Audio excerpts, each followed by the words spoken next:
Welcome back sa ating mga kwentong basketball. Reunited itong sina Phil Handy at si Rui Hachimura sa kanilang workout sa Japan. Matagal na si Phil Handy sa Lakers way back 2019 nung siya nagsimula at malakas siya sa kay Lebron at kay Anthony Davis at magaling din siyang assistant coach. Pero noong 2024 ay pinakawalan siya ng Lakers sa kanilang layuning makapagbigay ng ibang coaching staff naman kay Coach JJ Redick. Maraming mga fans ng Lakers ang nalungkot sa kanilang ginawang desisyon.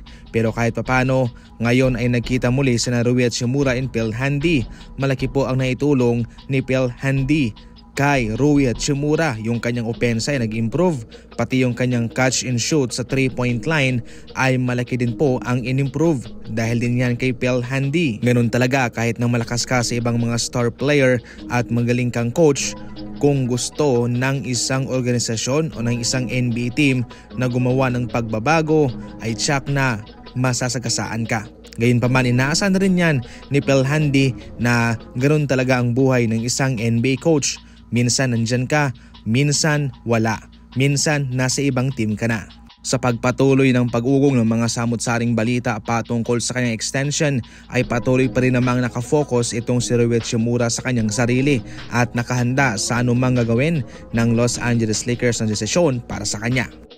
Hindi pa rin talaga naiiwasan yung mga gantong tagpo sa isang basketball game sa laban ng Germany at ng Lithuania sa Eurobasket mga idol ay mayroon pa rin talagang nanunukso kay Dennis Schroeder. Mayroong isang fan na gumagawa ng ingay ala unggoy kay Dennis Schroeder.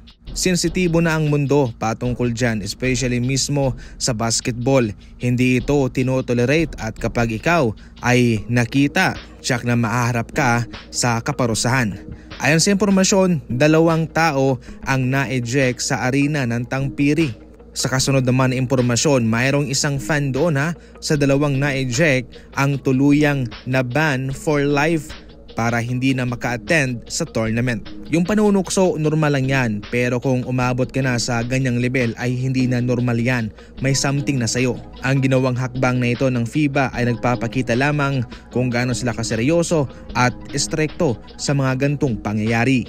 Speaking of Germany mga idol, mayroon sanang pagkakataon itong si Reeves na maglaro para sa bansang Germany way back noong 2022.